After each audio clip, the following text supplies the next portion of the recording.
மகிமையுண்டாவதாக. கர்த்தர் நல்லவர். மீண்டும் ஒரு நாளை காண செய்த ஆண்டவருக்கு நன்றி செலுத்துவோம். இந்த 2 காலங்களிலே ஆண்டவருடைய பாடுகளை கட்டாயம் நம்ம ஒவ்வொரு நாளும் நினைக்கணும். ஏன்னு சொன்னா ஆண்டவர் தான் நம்மை ரட்சித்தார்.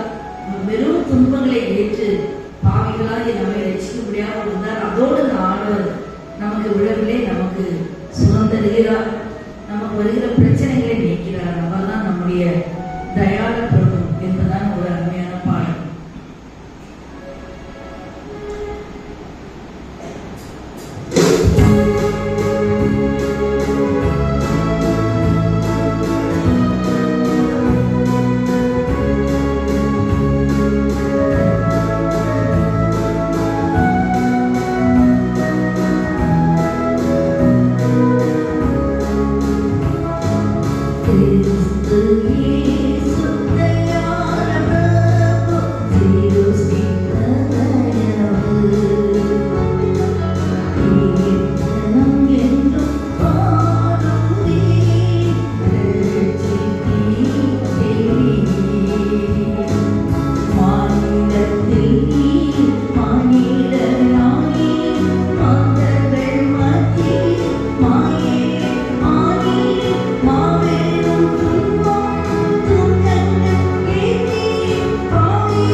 Yesu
பிதாவே, இந்த வேத ஆராய்ச்சியிலே நீர் எங்கள் மத்தியிலே வந்திருக்கிறதுக்காக ஸ்தோத்திரம். நீ பேசும் அப்பா, நாங்கள் கேட்கிறோம். நீ பேசுகிற சத்தத்தை நாங்கள் கேட்க எங்கள் செவிகளை திறக்க முடியாது ஜெபிக்கிறோம். இந்த நேரத்தை எங்களுக்கு ஆசீர்வாதமாக மாற்றித்தாரும், மோட்சமாக்கித்தார். இந்த வேத ஆராய்ச்சியிலே கலந்து கொள்ள வருகிற மக்களை சீக்கிரமாக அழைத்துவார். ஆண்டவரை வந்திருக்க எங்களோடு விட திட்டவட்டமாகவும் தெளிவாகவும் நீ பேசும்படியாக ஜெபிக்கிறோம். வேதத்தில் உள்ள சத்தியங்களை மறைப்பொருள்களை எங்களுக்கு விளக்கி காட்டும், வெளிப்படுத்தும். இயேசுவின் மூலம் கெஞ்சி கேட்டுக்கிறோம் அன்புள்ள பிதாவே, ஆமென். லூக்கா சுவிசேஷம் 6ஆம் அதிகாரம் 12ஆம் வசனத்தை நான் வாசிக்கிறேன். லூக்கா சுவிசேஷம் 6ஆம் அதிகாரம் 12ஆம் வசனம். அந்நாட்களிலே அவர் ஜெபம் பண்ணும்படி ஒரு மலையின் மேல் ஏறி ராம் முழுவதும் தேவனை நோக்கி ஜெபம் பண்ணி கொண்டிருந்தார். அந்நாட்களிலே அவர் ஜெபம் பண்ணும்படி ஒரு மலையின் மேல் ஏறி ராம் முழுவதும் தேவனை நோக்கி ஜெபம் பண்ணி கொண்டிருந்தார். இயேசு கிறிஸ்து மலையின் மேல் ஏறினார், ஜெபம் பண்ணினார். நமக்கு முன்மாதிரி இயேசு கிறிஸ்து. இயேசு சொன்னார், என்னை பின்பற்றுங்கள், என் பின்னே வாருங்கள், ஃபாலோ மீ என்று சொல்லியிருக்கிறார். ஆகையால இயேசு கிறிஸ்துவை விசுவாசிக்கிறோம். இயேசு கிறிஸ்துவை நாம் பின்பற்ற வேண்டும். அவரில் நிலைத்திருக்கிறேன் என்று சொல்லுகிறவன் அவன் நடந்தபடியே தானும் நடக்க வேண்டும் என்று வேதம் கூறுகிறது. ஆகையால இயேசு நமக்கு ஜெபிக்க கற்றுக் கொடுத்திருக்கிறார். ஆண்டவர் ஜெபம் பண்ணினார். ஆகையால் நாம் ஜெபம் பண்ண வேண்டும் என்று தேவன் இயேசு விரும்புகிறார். இந்த 40 நாட்களும் இந்த வேதாட்சி 2 நாட்களிலே இந்த ஒரு வசனத்தை ஆதாரமாக வைத்துதான் நாம் இந்த வேதாட்சியை நாம் தியானித்துக் கொண்டு வருகிறோம். இந்த வேதாட்சியின் தலைப்பு என்ன? மலையே ஏறுகிற அனுபவம். 40 நாள் இந்த ஒரு வசனம் தான், இந்த ஒரு தலைப்பு தான். ஆனால் கூட அது அநேக சத்தியங்களை தேவன் நமக்கு ஒவ்வொரு நாளும் வெளிப்படுத்திக் கொண்டே வருகிறார். ஆகையால நம்முடைய வாழ்க்கையிலே ஜெபிக்க வேண்டும் என்பது மிக மிக முக்கியமான ஒரு காரியம். பிசாசு எல்லாத்தையும் செய்ய நம்மை விட்டு விடுவான். எல்லாத்தையும் செய்ய விட்டு விடுவான். எல்லாம் செய்வான். சர்ச்சுக்கு வருவீங்க, அங்க ஜபம் அங்க காணிக்க கொடுப்பீங்க, வேத வாசிப்பீங்க, அங்கே ஊழியம் கூட செய்வீங்க, பாட்டு பாடுவீங்க. கர்த்தருக்காக என்னென்ன காரியங்கள் செய்ய வேண்டுமோ எல்லாவற்றையும் செய்ய பிசாசு விட்டு விடுவான். ஆனால் ஜெபம் பண்ண மட்டும் பிசாசு விடவே மாட்டான். ஏனென்றால் அங்கத்தான் அவனுக்கு ஆபத்து. பிசாசு எல்லாரையும் அங்கே அனாவசியமாக மேற்கொண்டு விடுவான். அப்படி காற்று ஊதுற மாதிரி பண்ணி விடுவான். ஆனால் ஜெபிக்க ஒரு மனிதனை மட்டும் பிசாசு கிட்ட, ஜெபிக்கிற மனிதன் கிட்ட பிசாசு நெருங்கவே முடியாது. அப்படியாக பிசாசு ஜெபிக்கிற மனிதனுக்கு பயப்படுவான். இருந்தால் ஜெபத்தினால்தான் பிசாசை ஜெயிக்க முடியும். நம்முடைய வாழ்க்கையில வருகிற எல்லா காரியங்கள், பிரச்சனைகள், போராட்டங்கள் எல்லாத்தையும் ஜெயிக்க வேண்டும் என்றால் நாம் ஜெபிக்க வேண்டும். ஜெபித்து நாம் வர வேண்டும். ஆகினால இந்த நாட்களிலே கர்த்தரை நெருங்கி ஜெபிக்க பழகிக் கொள்வோம். ஜெபம் என்றால் என்ன? கர்த்தரோடு கூட நெருங்கி வாழக்கூடிய ஒரு வாழ்க்கை. ஆகினால் நம்முடைய வாழ்க்கையில கர்த்தரோடு கூட மலையேறும் அனுபவம், மலையே ஏறுகிற அனுபவம் என்றால் ஜெபிக்கிற அனுபவம். ஜெபிக்கிற அனுபவம் என்றால் என்ன? கர்த்தரோடு ஒரு உறவு, ஒரு ஐக்கியம், கர்த்தரோடு சஞ்சரிக்கிற ஒரு அனுபவம். அதனால இதுதான் நித்தியம். வேற எந்த காரியங்களும் நீங்கள் எல்லாத்தையும் செய்தாலும் பிரயோஜனமில்லை. கர்த்தரோடு கூட நெருங்கி ஜெபிக்கிற, நெருங்கி வாழ்கிற, கர்த்தரோடு உறவாடுகிற, உரையாடுகிற அந்த அனுபவம் எப்போதும் இருக்க வேண்டும். தாவீது ராஜா என்ன சொல்கிறார்? கர்த்தராகிய தேவனை என் கண் முன், எனக்கு முன்பாக எப்போதும் வைத்திருக்கிறேன். எப்போதும் எப்போதும் நமக்கு முன்பாக தேவனை வைத்திருந்தால் நாம் பாவம் செய்ய மாட்டோம். அதனால நாம் பாவம் செய்வது காரணம் என்ன? கர்த்தர் நம்ம கூட இல்லை, கர்த்தர் எதிரில் இல்லை என்று நாம் நினைப்பதனால்தான் பாவம் செய்து விடுகிறோம். ஆனால் கர்த்தர் எப்போ நமக்கு முன்னாலேயே வைத்திருந்தால் நாம் பாவம் செய்ய மாட்டோம். அதுதான் ஜெபம். ஜெபம் தான் தேவனை நமக்கு முன்னால் வைத்திருக்கிறது. நம்முடைய பிள்ளைகள் எல்லாரும் நம்ம கூட இருக்க வேண்டும் என்று நாம் விரும்புகிறோம். நம்ம பிள்ளையை பற்றி நம்ம பிள்ளை இங்கே தூரமாக போயிட்டாங்கன்னா, காணாம போயிட்டாங்கன்னா நம்ம எப்படி பதறுகிறோம், எப்படி அவன் அங்கதாய்க்கிறோம். ஐயோ எங்க போச்சு இந்த பிள்ளை, ஐயோ எங்க போயிடுச்சு கேள்வி அழைக்கிறோம், பதறுகிறோம், அந்த கதறுகிறோம், தேடுகிறோம். எப்படியாவது நம்ம பிள்ளை எனக்கு கூடவே இருக்க வேண்டும் என்று எப்படி நாம் விரும்புகிறோமோ அதுபோலத்தான் தேவன் கூட தேவனுடைய பிள்ளைகளாக இருக்கக்கூடிய நாம் எல்லாரும் தேவனோடு கூடவே இருக்க வேண்டும் என்று விரும்புகிறார். அதனால நாம் இந்த ஜெபிக்கிற அனுபவத்தை நம்முடைய வாழ்க்கையில் அதிகமாக பழகிக் கொள்வோம். ஜெபமே ஜெயம், ஜெபமே ஜீவன். இன்றைக்கு யாத்திரையாகமம் 18ஆம் அதிகாரம் 5ஆம் வசனத்தை வாசிங்கள். யாத்திரையாகமம் 18ஆம் அதிகாரம் 5ஆம் வசனம். மோசேயின் மகனாகிய எத்திரோ மோசேயின் குமாரரோடும் அவன் மனைவியோடும் கூட அவன் காலையில் இறங்கி இருந்த தேவ பர்வதத்தினிடத்தில் வனாந்தரத்துக்கு வந்து. அங்கே இந்த நாட்களிலே நாம் தியானிக்கும் வேத பாடங்களின் தலைப்பு என்ன? மலைமேல் ஏறுவது. இன்றைக்கு எந்த மலை?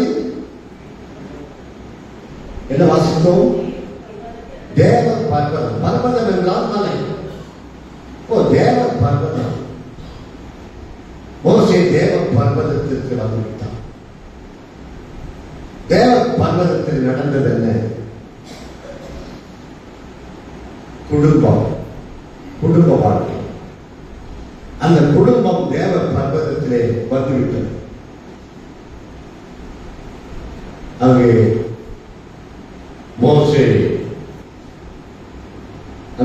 மோசேயின் மாமனாகிய எத்திரோ மோசேயின் குமாரனோடு அவன் மனைவியோடு கூட அவன் பாளையம் இறங்கி இருந்த தேவ பர்வதத்தினிடத்தில் வனாந்தரத்துக்கு வந்தான்.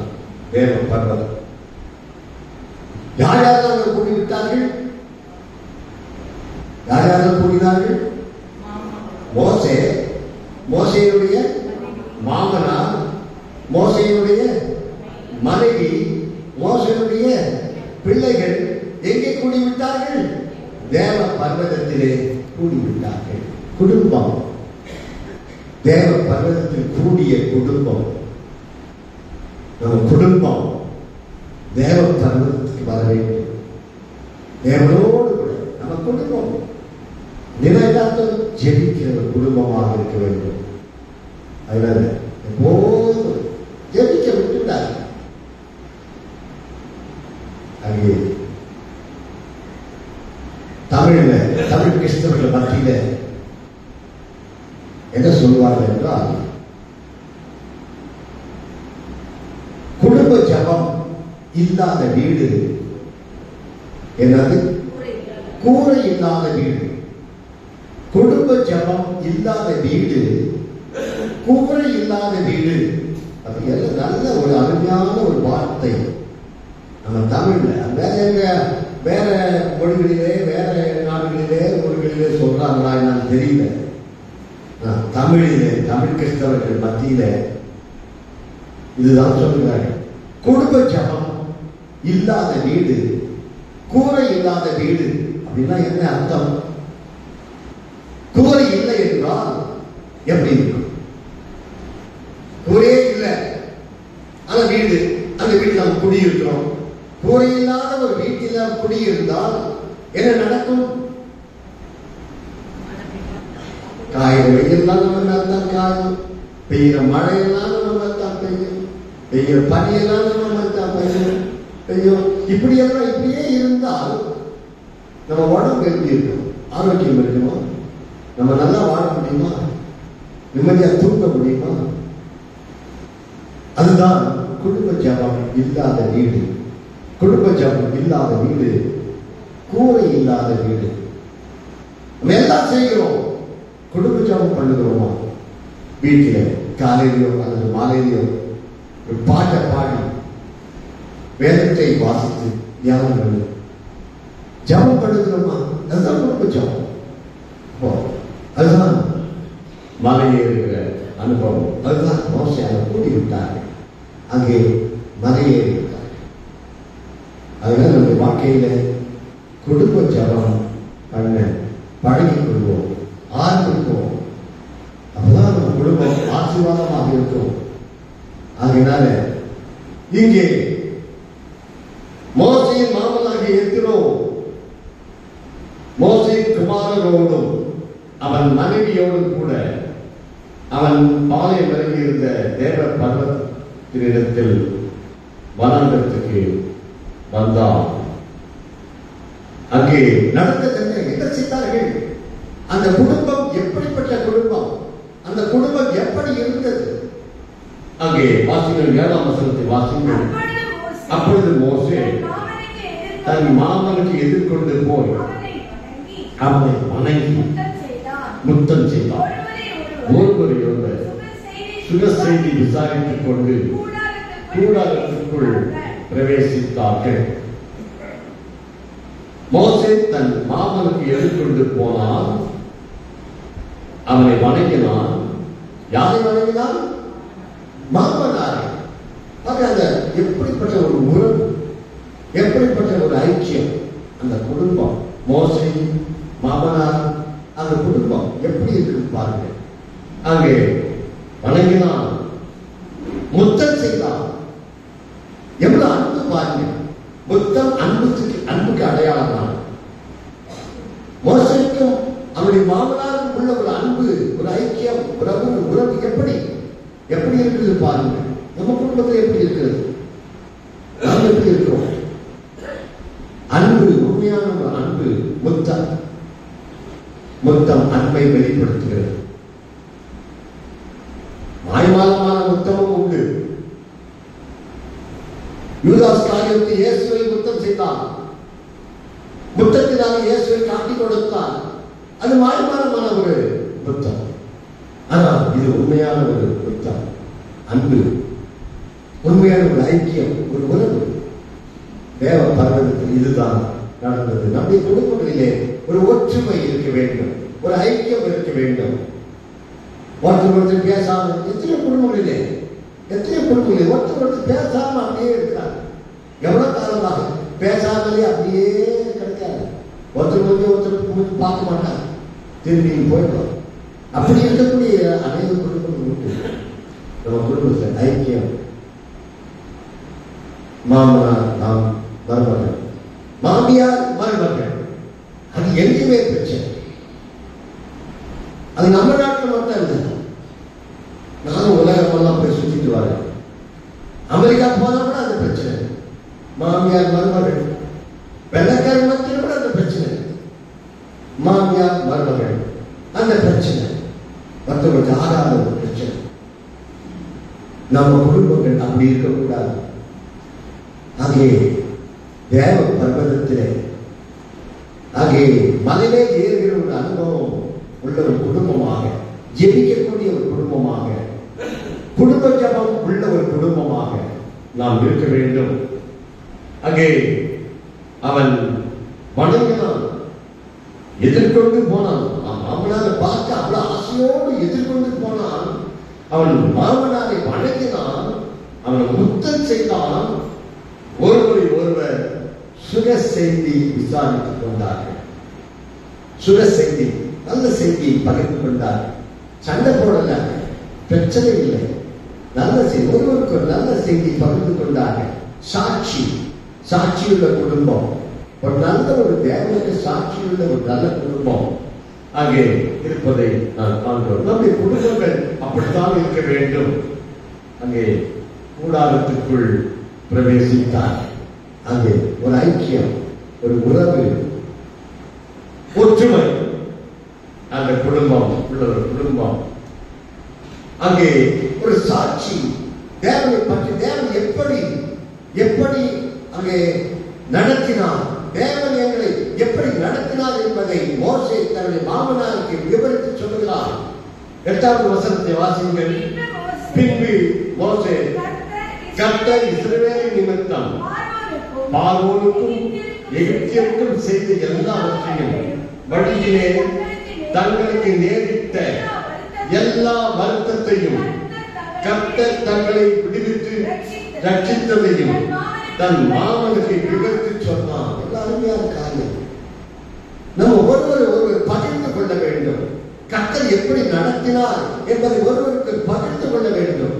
கர்த்தர் இதை எப்படி ஆசீர்வதித்தார், எப்படி வழிநடத்தி கொண்டு வருகிறார், எப்படி நடத்தினார் என்பதை ஒருவருக்கு பகிர்ந்து. அதனால்தான் நமது சபையில சாட்சி சொல்வதற்கு ஒரு சந்தர்ப்பம் கொடுக்கிறோம். அநேக சபைகளில் கொடுக்கிறார்கள், கொடுக்க தெரியல. நம்முடைய சபையில சாட்சி சொல்வதற்கு ஒரு முக்கியத்துவம், ஒரு சந்தர்ப்பம் கொடுக்கிறோம். எதற்காக?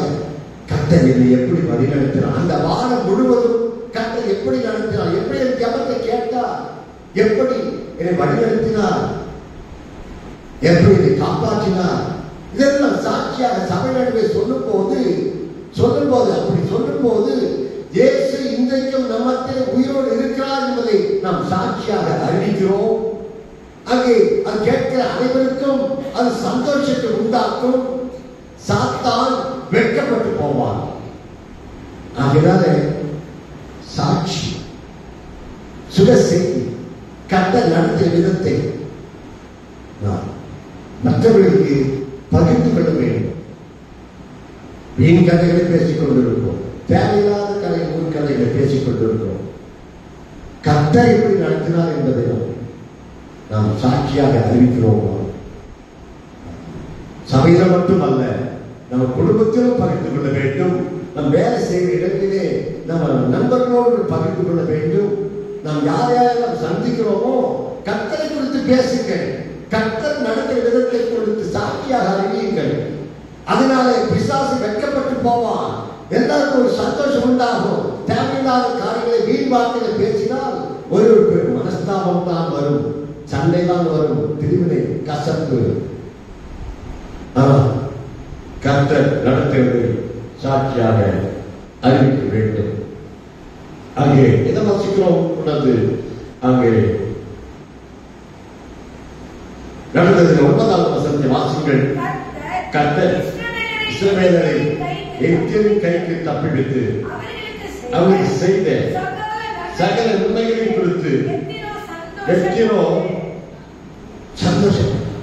அது ஒரு சந்தோஷத்தை கொடுக்கிறது. தேவனை பற்றி கர்த்தர் நடத்த விதத்தை குறித்து சொல்லும் போது எல்லாருக்கும் ஒரு சந்தோஷம். அதனால சபையில அதை பற்றி சொல்லுகிறோம். சொல்லும் போது அது எல்லாருக்கும் பரவாயில்ல, கர்த்தர் இப்படியாக நடத்தி இருக்கிறார், நடத்துகிறார், நம்மையும் கூட நடத்துகிறார், என்னையும் கூட நடத்துவார். ஆக அங்கே ஒரு எல்லாருக்கும் ஒரு சந்தோஷம், எத்தனோருக்கு ஒரு சந்தோஷம் வந்து விட்டது. யாரும் எத்தனோ என்பவர் இஸ்ரவேலன் அல்ல, எத்தனோ மறு வேறு ஜாதி சேர்ந்தவர், புறஜாதியா. எத்தனோ மாமனார் புறஜாதியா. ஆனால் அவனுக்கு இயேசுவை பற்றி, கர்த்தரை பற்றி பகிர்ந்து கொள்கிறான். அவனுக்கு ஒரு சந்தோஷம். மற்ற மக்கள் மத்தியிலே, நம்ம சுற்றி வாழ்கிற மக்கள் மத்தியிலே, நம்ம பக்கத்து வீட்டுக்கு எங்கேயும் உட்கார்ந்து கதை பேசிட்டு இருக்கோமே, கர்த்தரை பற்றி சொல்லுங்கள், கர்த்தர் நடத்துகிற விதத்தை பற்றி சொல்லுங்கள். அவங்களுக்கு சந்தோஷம் உண்டாகும். அவங்க இயேசுவை விசுவாசிப்பார்கள். எத்தனோ என்ன நடந்தது? 10வது வசனத்தை வாசிங்கள். உங்களை எகிப்தின் கைக்கும் பார்வோனின் கைக்கும் தப்புவித்து எகிப்தினுடைய கையின் கீழ் இருந்த ஜனத்தை விடுவித்த கர்த்தருக்கு ஸ்தோத்திரம் என்று எத்தனை சொல்லுகிறான். புறஜாதியார் வாயில கர்த்தருக்கு ஸ்தோத்திரம் என்று சொல்லுகிற ஒரு வார்த்தை வாய் வருகிறது. உன்னை பார்த்து உன் மூலமாக மற்ற மக்கள் இயேசுவை அறிந்து கொள்ள வேண்டும், இயேசுவை துதிக்க வேண்டும், இயேசுக்கு ஸ்தோத்திரம் பண்ண வேண்டும். கர்த்தரை சாட்சியாய் அங்கே கர்த்தரை சாட்சியாய் நிற்க வேண்டும். அதனால இப்படிப்பட்ட ஒரு குடும்பம் மோசேயின் குடும்பம். நம்முடைய குடும்பம் எப்படி இருக்கு? அதனால அங்கே என்ன வாசிக்கிறோம்? அவன் அந்த எத்தனை சொல்லுகிற வார்த்தைக்கு கவனிங்கள். 11ஆம் வசனத்தை வாசிக்கிறோம். கர்த்தர் எல்லா தேவனை பார்க்கிறோம் பெரியவர் என்பதை இப்பொழுது அறிந்திருக்கிறேன். அவர்கள் எடுப்பு செய்த காரியத்தில் அவனை மேற்கொண்டார் என்று சொல்லி பார்த்தீங்கன்னா எப்படி ஒரு சாட்சி சொல்கிறார். புறஜாதியான், அவன் இஸ்ரவேலன் அல்ல, புறஜாதியான். மோசேயின் மூலமாக, மோசேயின் குடும்பத்தின் மூலமாக எத்தனோ அங்கே கர்த்தரை அறிந்து கொண்டார். இப்பதான் மோசே சொல்ல சொல்ல அந்த மாதிரி அவன் எத்தனை வாழ்க்கையில் உள்ளத்தில் ஒரு மாறுதல், ஒரு விசுவாசம், ஒரு நம்பிக்கை, கர்த்தர் மேல ஒரு நம்பிக்கை. இப்படிப்பட்ட காரியத்தை பேசுங்க. தேவையில்லாத வார்த்தைகளை காரியங்களை வீண் கட்டி கதறி கிளறி கதறிகளை பேசி காலத்தை நாம் போக்கிக் கொண்டிருக்கிறோம். அங்கே நம்முடைய குடும்பம் எப்படிப்பட்ட குடும்பமாக இருக்கிறது? மோசேயின் குடும்பம் எப்படிப்பட்ட ஒரு குடும்பமாக இருந்திருக்கிறது? அங்கே கர்த்தரை மகிமைப்படுத்த, கர்த்தரை தொழுது கொள்கிற இன்னும் 12ஆவது வசனத்தை வாசிங்கள். மோசேயின் மாமனாகிய எத்திரோ சர்வாங்க தகனபதியையும் மற்ற பலிகளையும் தேவனுக்கு கொண்டு வந்து செலுத்தினான். பின்பு ஆரோனும் இஸ்ரவேல் மூப்பர் அனைவரும் வந்து மோசேயின் மாமனுடைய உடனே தேவ சமூகத்தில் போஜனம் பண்ணினார்கள். ஒரு ஐக்கியம், போஜனம், ஒரு ஐக்கியம். அங்கே மோசேயின் மாமா அங்கே கர்த்தருக்கு பலி செலுத்த ஆரம்பித்து விட்டார். உலக பிரகாரமான கல்லுக்கும் மண்ணுக்கும் விக்கிரங்களுக்கும் அங்கே பேச்சு சாஸ்திரங்கள் பலி கொண்டிருந்த பலி செலுத்திக் கொண்டிருந்த ஒரு மனிதன் புறஜாதியான். ஆனால் மோசேயின் மூலமாக அங்கே கர்த்தரை அறிந்து கொண்டான். கர்த்தருக்கு பலி செலுத்துகிறான், கர்த்தரை தொழுது கொள்கிறான். அது ஒரு ஐக்கியம். இப்படித்தான் நம்முடைய குடும்பம் இருக்க வேண்டும். மற்றவர்களுக்கு சாட்சியோட ஒரு குடும்பமாக இருக்கிறோமோ. யோபின் குடும்பம், யோபின் குடும்பத்தை குறித்து நாம் என்ன வாசிக்கிறோம்? யோபு முதல் அதிகாரம், யோபு 1ஆம் அதிகாரம் 4ஆம் 5ஆம் வசனங்களை வாசிங்கள். யோபு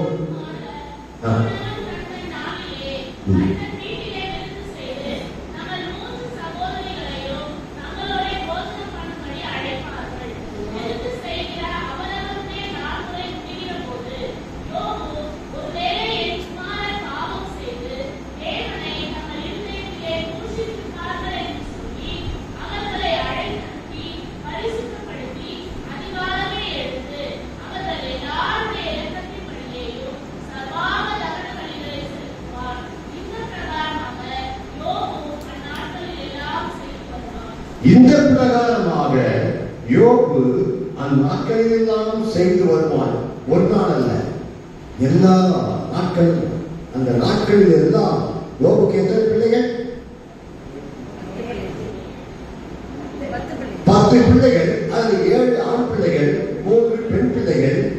இங்க ஆண் பிள்ளைகள் ஒவ்வொரு குடும்பத்திலும் பர்த்டே, பிறந்த நாள் வரும்போதெல்லாம் ஒன்றாக கூடுவார்கள், ஐக்கியமாக இருப்பார்கள். அங்கே அப்படி அந்த நாட்டில் எல்லாம் யோபு செய்யக்கூடிய கர்த்தருக்கு பலி செலுத்துவார், கர்த்தருக்கு அங்கே நன்றி செலுத்துவார். தன்னுடைய பிள்ளைகள் பாவம் செய்துவிடக் கூடாது என்று அவனை பசுத்தப்படுத்துவான். தன்னுடைய குடும்பத்தை குறித்து யோபு அதிக ஜாக்கிரதை உள்ளவனாக இருந்தார். நம்ம குடும்பம், பிள்ளைகள், மனைவி, கணவன், பிள்ளைகள், பெற்றோர் எல்லாம் எப்படியாவது போகட்டும் விட்டுவிடக் கூடாது. நம்ம குடும்பம் கர்த்தரை அறிகிற அறிவிலே வளர வேண்டும், கர்த்தரை தேட வேண்டும், அங்கே ஜெபிக்கக்கூடிய ஒரு குடும்பமாக இருக்க வேண்டும். கர்த்தருக்கு முன்பாக நாம் கர்த்தரை நெருங்கி ஜீவிக்கக்கூடிய ஒரு குடும்பமாக நாம் இருக்க வேண்டும். அதை யோபு அப்படியாக இருக்கிறார். பிறந்த நாள் எல்லாம் ஒருத்தருக்கு கூடுவார்கள், ஐக்கியம், அங்கே போஜனம் பண்ணுவார்கள். போஜனம் என்பது ஒரு ஐக்கியத்தை குறிக்கிறது, ஒரு உறவை குறிக்கிறது. இயேசு கிறிஸ்து தன்னுடைய சீஷரோடு அடிக்கடி பந்தி இருந்தார். அது எதை குறிக்கிறது? ஒரு ஐக்கியம், ஒரு உறவு. ஆகையினால நம்முடைய வீடுகளிலே அப்படிப்பட்ட ஒரு ஐக்கியம், ஒன்றாக இருந்து எல்லாரும் செய்யக்கூடிய ஐக்கியமாக நல்ல ஒரு உறவு, நல்ல ஒரு குடும்பம். மோசேயின் குடும்பம் ஒரு நல்ல ஒரு குடும்பமாக, மாதிரி உள்ள குடும்பமாக, சாட்சியுள்ள குடும்பமாக அங்கே இருந்தது. நம்முடைய குடும்பமும் அப்படித்தான் இருக்க வேண்டும். அதனால இந்த ஐக்கியம் ஆண்டவர் என்ன சொன்னார்? ஆகிய இயேசு கிறிஸ்து ஆகிய வெளிப்படுத்தல் 3ஆம் அதிகாரம் 20ஆம் வசனத்தை வாசிங்க. வெளிப்படுத்தல் 3ஆம் அதிகாரம் 20ஆம் வசனத்தை வாசிங்கள். இதோ ஒருவன் என் சத்தத்தை கேட்டு கதவை திறந்தார், அவனிடத்தில் நான் பிரவேசித்து அவனோடு கூட போஜனம் பண்ணுவேன், அவனும் என்னோடு கூட போஜனம் பண்ணுவான். போஜனம் பண்ணுவது என்பது ஒரு ஐக்கியம், ஒரு உறவு. போஜனம் என்பது ஒரு ஐக்கியத்தை குறிக்கிறது. கர்த்தரோடு கூட நெருங்கி வாழுகிற ஒரு உறவு, ஐக்கியம். அதனால நாம் நம்முடைய குடும்பம் கர்த்தரோடு நெருங்கி வாழ வேண்டும். அப்படியேதான் நாம் என்ன செய்ய வேண்டும்? மலைமேல் ஏறுவது. மலைமேல் ஏறுவது என்று சொன்னால் ஜபம் பண்ணுகிற ஒரு அனுபவம். ஜபம் பண்ணுவது என்று சொன்னால் கர்த்தரோடு நெருங்கி, கர்த்தரோடு உறவு, கர்த்தரோடு சஞ்சரிக்கிறது. இப்படிப்பட்ட ஒரு குடும்பம் மோசே குடும்பம், யோபு, இப்படி தேவைய மனிதர்கள் குடும்பங்கள் எல்லாம் இருந்திருக்கிறது. நாம் நம்முடைய குடும்பமும் அப்படித்தான் இருக்க வேண்டும். அப்படி இருக்கும்போது தேவன் நம் குடும்பத்தை சாட்சியுள்ள குடும்பமாக நம்ம வைப்பார். சாட்சியுள்ள மற்ற மக்கள், நம்ம சுற்றி வாழ்கிற மக்கள், பார்க்கிற மக்கள் நம்ம குடும்பத்தை பார்த்து, ஆஹா, என்ன இந்த குடும்பம் இப்படி இருக்கிறதே. ஆண்டவர் என்ன சொன்னார்? மத்தேயு சுவிசேஷம் 5ஆம் அதிகாரம் 14ஆம் வசனத்திலே, மத்தேயு 5:14 வாசியுங்கள்.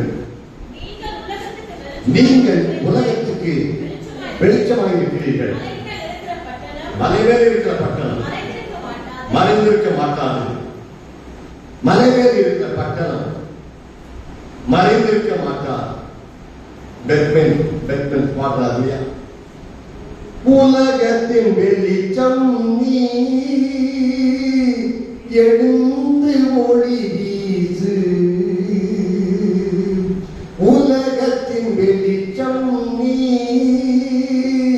எழுந்து ஒளி வீசு. மலை மேல் உள்ள பட்டணம், மலை மேல் உள்ள பட்டணம் மறைவாக இருக்காதே, நீ மறைவாக இருக்காதே. கலங்காதே கலங்காதே, கர்த்தர் உன்னை கைவிட மாட்டார். கலங்காதே கலங்காதே. மலை மேல் உள்ள பட்டணம், மலை மேல் உள்ள பட்டணம் மறைவாக இருக்காதே, அது மறைவாக இருக்காதே. நம்முடைய குடும்பம் எப்படிப்பட்ட குடும்பமாக இருக்கிறது? மலைமேல் இருக்கிற ஒரு குடும்பமாக இருக்கிறதா? மலைமேல் இருக்கிற குடும்பமாக இருந்தால் மறைந்து இருக்காது. நம்ம குடும்பத்தை அநேகர் பார்த்து தேவனை மகிமைப்படுத்துவார்கள், தேவனை ஏற்றுக்கொள்வார்கள். நம்ம குடும்பம் மலைமேல் இருக்கிற குடும்பம் என்றால் என்ன? குடும்ப ஜபம், ஜெபிக்கிற ஒரு குடும்பமாக இருக்க வேண்டும். அப்படியாக நாம் வாழ கர்த்தர் நமக்கு உதவி செய்வார். எனவே ஒருவேளை நம்ம வீடுகளிலே குடும்ப ஜபம் நீங்கள் செய்கிறவர்களாக இருந்தால் ரொம்ப சந்தோஷம். ஒருவேளை இதுவரைக்கும் நீங்கள் உங்க வீடுகளிலே குடும்ப ஜபமே செய்யவில்லை என்றால் இனிமேலாவது உங்கள் வீடுகளிலே குடும்ப ஜபம் செய்ய பழகிக்கொள்ளும். ஏனென்றால் குடும்ப ஜபம் இல்லாத வீடு கூரை இல்லாத வீடு. ஆகவே ஜெபிக்க மனிதர்களாக தனியாக ஜெபிப்பது அவசியம். தனியாகவும் ஜெபிக்க வேண்டும், சபையாகவும் ஜெபிக்க வேண்டும், அது குடும்பமாக ஜெபிக்க வேண்டும். ஆகையால ஜெபிக்கிற ஒரு குடும்பமாக நம்முடைய குடும்பம் இருக்கிறதா? அப்படி என்றால் நாம் அறிந்திருக்க மாட்டோம், மலைமே இருக்கிறோம். அநேகரை பார்த்து கர்த்தரை ஏற்றுக்கொள்வார்கள். சாட்சியுள்ள ஒரு குடும்பமாக நம்ம குடும்பம் மோசேயின் குடும்பம் ஒரு நல்ல ஒரு சாட்சியுள்ள குடும்பமாக இருந்தது. கற்றை மூடி கர்த்தருக்கு ஜெபம் பண்ணுவோம். உங்களில் யாராவது 3 பேர் நம்மை ஜெபத்திலே நடத்தும்படியாக கேட்டுக்கொள்கிறேன். யாராவது 3 பேர் நம்மை சுருக்கமாக கேட்ட சத்தியத்தை நினைவுபடுத்தி நம்மை ஒப்பு கொடுத்தவர்களாக ஜெபத்திலே நடத்தும்படியாக கேட்டுக்கொள்கிறேன்.